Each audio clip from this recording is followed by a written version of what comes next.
Meet Jotaka Eaddy, whose weekly Zoom call created the most potent campaign tool of 2024. The glitzy Oprah Winfrey hosted Unite for America's Zoom event, September 19th, featured the core elite of entertainment, government, and business, as well as the woman being feted herself, Democratic presidential nominee Kamala Harris. The event brought together the 140 unity groups that have held Zoom calls to fundraise for Harris, including white women. Answer the Call, White Dudes for Harris, Cat Ladies for Harris, and Tech for Kamala. The grassroots people-powered movement behind Kamala Harris has unleashed a unifying force unlike anything we've seen in politics in a very long time. Winfrey almost sung to the crowd. Then the media mogul pivoted to face a woman wearing a deep violet dress in the front row. Jotaka Eaddy, who started this movement with her weekly Zoom call for powerful black women. "I know y'all been doing this a long time," Winfrey told Eaddy. "I was on a lot of calls with y'all in 2020. But we ain't never seen nothing like this before." That's no understatement. Featuring stars from Tracee Ellis Ross to Chris Rock to Michigan Governor Gretchen Whitmer, the YouTube live streams of Winfrey's event had more than 2 million views by the following afternoon. The event was also aired in part on CNN and MSNBC. All this was more than Eaddy, a 45-year-old social impact consultant in politics and tech, could have dreamed of 4 years ago when she started her group, Win with Black Women, WWBW, while quarantining in her family home at the end of a dirt road in South Carolina. The Sunday evening Zoom call has evolved into a potent, under-the-radar network of influential black female leaders pulling strings in American public life and business.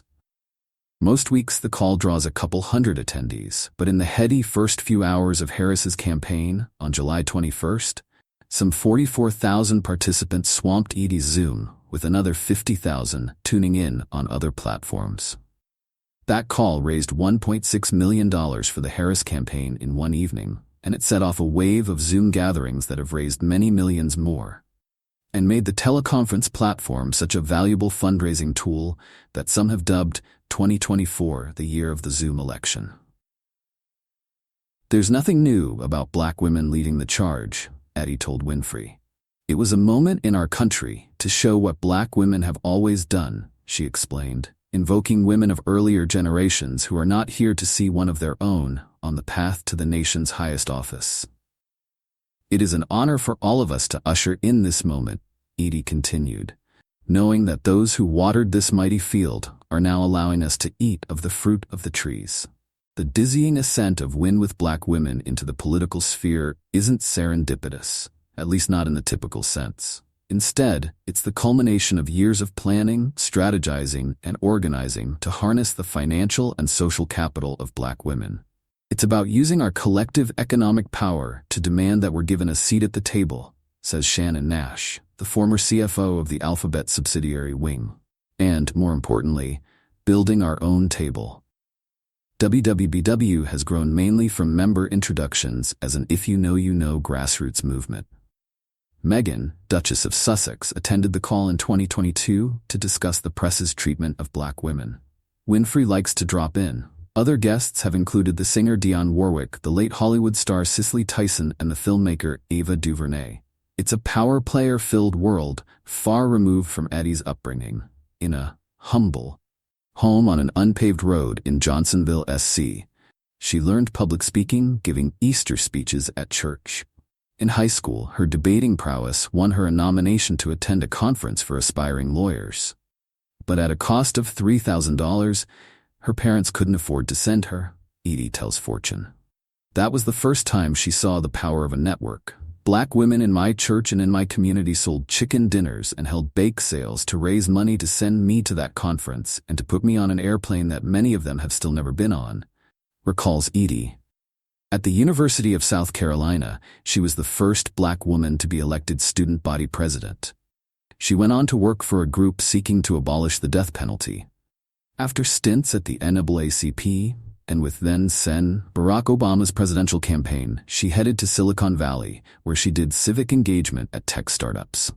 In 2019, she launched the social impact consulting firm Full Circle Strategies, specializing in public affairs and community engagement. That remains her day job, even as WWBW has taken on a life of its own. On its Zoom calls, WWBW has hosted nearly every black woman candidate running for a major office, including Harris herself. Says Eaddy, "On the spot we will fundraise for those black women. But politics isn't the only arena where WWBW has flexed its power. When there's a need, we will galvanize," Eaddy explains.